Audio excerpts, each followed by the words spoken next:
ہم بستری کن راتوں میں ضروری ہے؟ ایسی کون سی رات ہے جس رات بیوی سے مباشرت کرنے سے اولاد نیک بخت پیدا ہوتی ہے؟ وہ کون سی رات ہے جس رات بیوی سے مباشرت کرنے سے دولت کے ڈھیر لگ جاتے ہیں؟ ان سب سوالوں کے جواب جانتے ہیں اس ویڈیو کو مکمل دیکھ کر۔ بسم اللہ الرحمن الرحیم۔ السلام علیکم ورحمۃ اللہ وبرکاتہ۔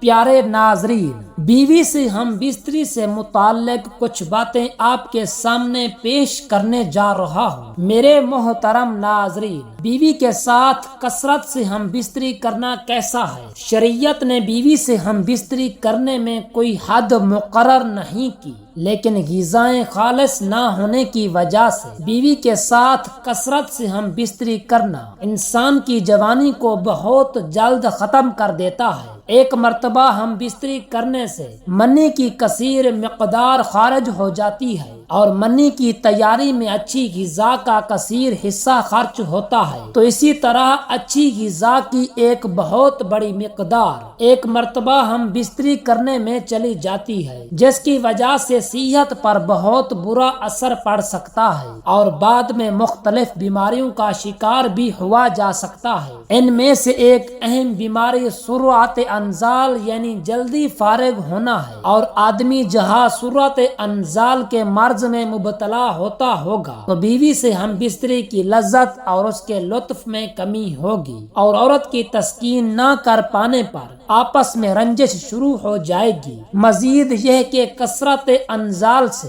مادہ کمزور اور پتلا ہوتا چلا جاتا ہے، جس کا اثر اولاد پر بھی پڑے گا کہ وہ کمزور اور ضعیف الخلقت پیدا ہوگی۔ آج کی ویڈیو میں ہم بستری سے متعلق کچھ باتیں آپ کے سامنے پیش کریں گے۔ پیارے دوستو، ہم بستری جمعہ والے دن کیوں نہیں کرنی چاہیے؟ ہم بستری جمعرات کو کیوں ضروری ہے؟ جمعہ کا دن ہم بستری بھی ایک خاص دن ہے۔ ہم بستری جمعہ کے دن کرنے کے فائدے اس ویڈیو میں آپ کے سامنے پیش کریں گے۔ حضرت علی رضی اللہ تعالی عنہ نے فرمایا، ہر دن ایک سا ہوتا ہے مگر جمعہ کا جو دن ہے وہ جمعرات سے بھی زیادہ تر افضل ہے۔ حضرت عائشہ صدیقہ رضی اللہ تعالی عنہا نے عرض کیا، یا رسول اللہ صلی اللہ علیہ وآلہ وسلم، عورتوں کو بہت سا ثواب مل گیا ہے، مردوں کے بارے میں بھی ارشاد فرمائیے۔ یہ سن کر نبی پاک صلی اللہ علیہ وسلم مسکرائے اور فرمایا،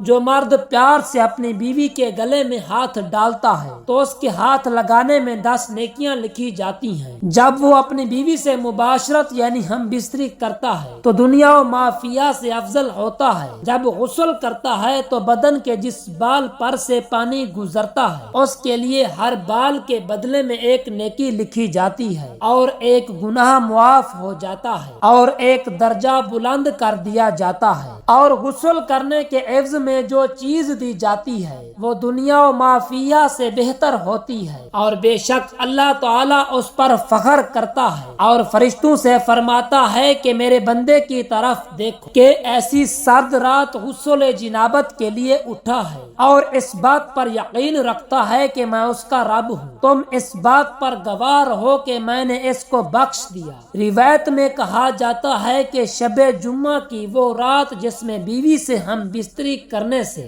دولت کے ڈھیر لگ جاتے ہیں۔ جمعرات اور جمعہ کو ہم بستری اور غسل کرنے کی ترغیب اس لیے دی گئی ہے کیونکہ مردوں کو نماز جمعہ کی ادائیگی کے لیے جامعہ مسجد جانا ہوتا ہے تاکہ آتے جاتے کہیں نظر پڑنے سے طبیعت میں کسی قسم کی شہوت پیدا نہ ہو اور خواہش نفس سے اطمینان ہونے کے سبب نماز اور خطبے میں دل جمی حاصل ہو جائے۔ حدیث نبوی صلی اللہ علیہ وآلہ وسلم ہے کہ مرد کا اپنی بیوی کے ساتھ اکٹھے ایک بستر میں سونا، یہ کہ کسی ایک کو عذر ہو اس لیے کہ مقصد ہم بستری کرنا نہیں بلکہ مقصد بیوی کے دل کو خوش کرنا ہے۔ بیوی کے دل کو خوش کرنے کے لیے ایام کے دنوں میں بھی اس کے قریب ہو جانا گویا انبیاء علیہم السلام کی سنت ہے۔ بیوی سے ہم بستری یعنی جماع کے لیے دن کی نسبت رات کا وقت زیادہ اچھا ہے، اور اسلامی مہینوں کے پہلی 15ویں اور آخری رات کے علاوہ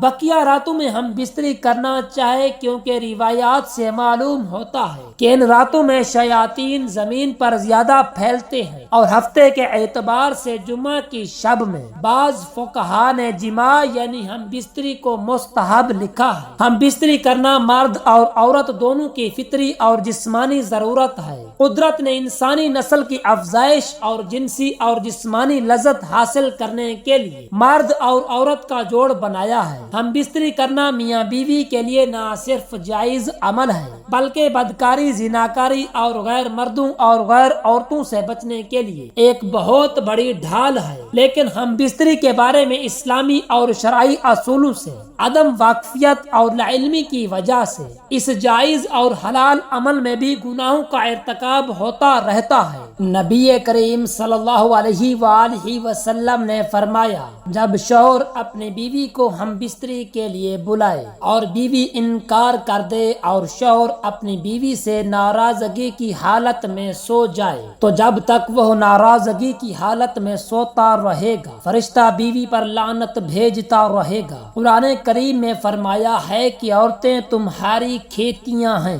جب چاہو جہاں سے چاہو آ سکتے ہو، لیکن مقام ایک ہی ہونا چاہیے جہاں سے بچہ پیدا ہوتا ہے۔ کسی اور مقام سے ہم بستری کرنا یہ جائز نہیں ہے۔ اس وجہ سے مرد کو چاہیے کہ پہلے کنٹرول کرے۔ اگر وہ اپنے اوپر کنٹرول نہیں رکھ سکتا، مجبوری کی حالت میں کہیں سفر سے دور دراز عرصے کے بعد آتے ہیں تو آگے بیوی کو حیض ہوتا ہے، ماہواری ہوتی ہے، اب اس صورت میں مرد کو صبر کرنا چاہیے، کیونکہ نبی کریم صلی اللہ علیہ وسلم نے فرمایا ہے کہ حیض کی حالت میں عورت سے دور رہو، صرف آپ ناف کے اوپر کے حصے سے فائدہ حاصل کر سکتے ہیں۔ فقہا کے مطابق بیوی کی اگلی شرمگاہ کے علاوہ کسی اور مقام میں ہم بستری کرنا ناجائز و حرام ہے۔ پیارے دوستو، کوئی بھی انسان جنسی لذت حاصل کرنے کے شعور کے ساتھ پیدا نہیں ہوتا، بلکہ وقت کے ساتھ ساتھ اور اپنی بیوی کے رویوں سے یہ سب کچھ سیکھتا ہے اور اپنی ایسی صلاحیت کو ترقی دینے میں لگا رہتا ہے تاکہ وہ اپنی فریق ثانی کو لذت پہنچائے اور اس کے بدلے میں خود اس سے زیادہ لذت حاصل کرے۔